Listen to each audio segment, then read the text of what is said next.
With the Iowa caucus only hours away, the race for the Republican Party nomination for the presidency is winding down.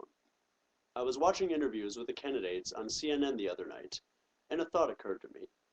Where have I seen this before? And then I realized, Alice in Wonderland. Alice is the American voting public.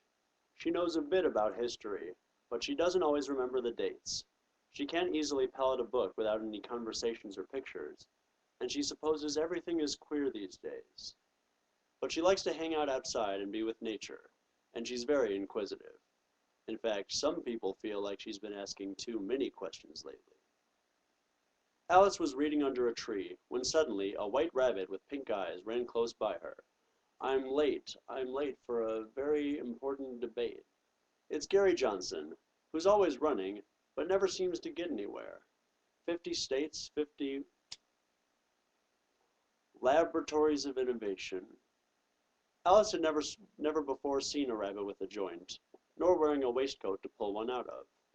Naturally, she followed him down the rabbit hole.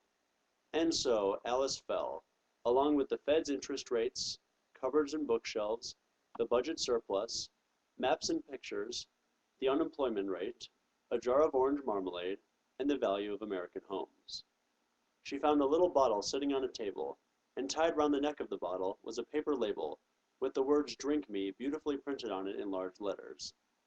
The bottle was not marked poison, so Alice ventured to taste it, and finding it very nice, in fact it had a sort of mixed flavor of Kool-Aid, cherry tart, Kenyan immigrant, custard, gay oral sex in limousines, pineapple, CIA asset Kansan, roast turkey, crack cocaine, toffee, individual insurance mandates, and hot buttered toast, she very soon finished it off. Then Alice, like the Bill of Rights, shrunk to only 10 inches high. Soon her eye fell on a little glass box that was lying under the table. She opened it and found in it a very small cake, on which the words "Eat me" were beautifully marked in currants. "Well, I'll eat it," said Alice, "and if it makes me grow larger, I can reach liberty, and if it makes me grow smaller, I can have security. So either way I'll get into the garden, and I don't care which happens." She was quite surprised to find that she remained the same size. "Goodbye, feet," Alice said as she grew to rather more than 9 feet tall. She found she could open the door to the garden, but she was too tall to pass through it, and so she wept a pool of tears. She shrank again, and was swept away in her tears, and swam to shore. But how to get dry again? Well, we won't get dry listening to some mouse engage us in a discourse about significant historical events. What say you, Dodo? Hey, it's Rick Santorum, adherent to many extinct ideologies. Yeah, I propose an Iowa caucus race. We all run around in a sort of circle, running when we like and where we like, and no one will know when it's over, just like the political dominance of the Christian right wing. Alice, Alice asked advice from the caterpillar. Well, one side will make the economy grow taller, and the other side will make the economy grow shorter. Other side of what? Well, of my tax policy, of course. Cheshire Cat, would you please tell me which edition of your book I ought to read? That depends a great deal on where you want to get to. Well, as long as I get somewhere. In that direction lives a hatter, and in that direction lives a March hare. If it's either you like, you're both mad. But I don't want to go among mad people. Oh, you can't help that. We're all mad about what's going on in Washington here. I'm mad, you're mad, you must be, or you wouldn't come here. Why is a raven like a running desk? Well, they're both just as bad as solving the budget and scaling back the military interventionism. I mean, we're running out of time to solve the fiscal crisis. What day of the month is it? The 4th. 2 days wrong. I told you federal tax litigation wouldn't suit the works. The March hare is Michelle Bachmann. I was the best federal tax litigator, you know. That's why I keep saying you gotta beat that time. You gotta kill that time if you're gonna expect to keep it. Hey, Dormouse, tell us a story. Once upon a time, there were 3 little sisters. Or was it 5? Anyway, they were very ill, and so I had them forcibly vaccinated for human papillomavirus. They were learning to draw. They drew all manner of things, everything that begins with an M, migrant Mexicans, medical mandates. But before it, they were against, or was it the letter I? Illegal immigrants, inoculations, insurance.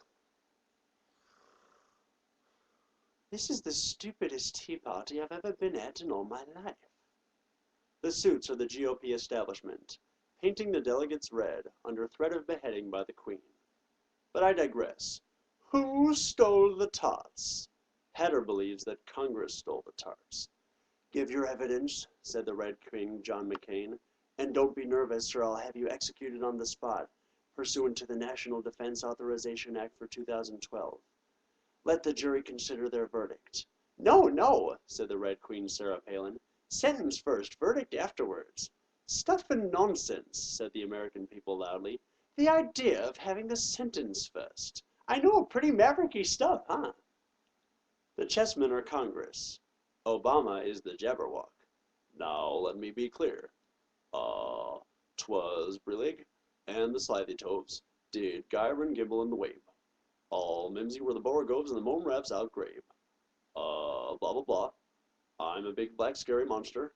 Please feed me your children. 4 more years, 4 more years. John Huntsman, the continuity of government candidate, is Huntsman Dumpty, whose job it is to translate the Obama-Rocky's speeches into a language Alice can understand, Republicanism. Tweedledum and Tweedledee are Newt Gingrich and Herman Cain. Off they go to do meet and greets with prospective voters. How'd you do and shake hands? Shake hands, shake hands. Are you trying to grope me? 9, said Tweedle Cain. 9, 9, 9, said Tweedle Newt. It's 4:30. Let's battle till one of us drops out of the race due to sex scandals and then have dinner. You like poetry? Yes, pretty well.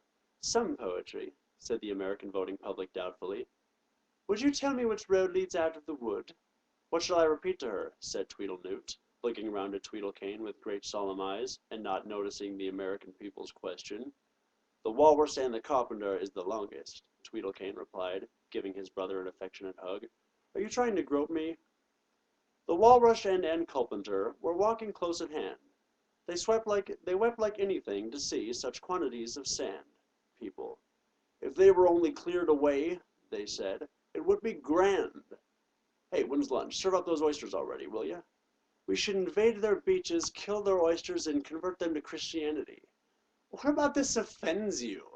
If you're going to ask me my opinion, you shouldn't expect me to mince words or try to be politically correct about it. The Red Knight is Sean Hannity. The American people are my prisoner, you know. The White Knight is gay Republican Fred Carter. I thought we killed all of them. And the Black Knight, like Buddy Romer, is never seen or mentioned, but rather just sort of implicitly exists. And when all is said and done, Sarah Palin has been checkmated, and America has become a bunch of queens. Sound too much like a fairy tale to be true? Well, perhaps the cat dreamed it. And scene. In closing, I apologize for not making references to Walt Disney's racism or to Herman Cain's smile ad evoking images of the Cheshire Cat.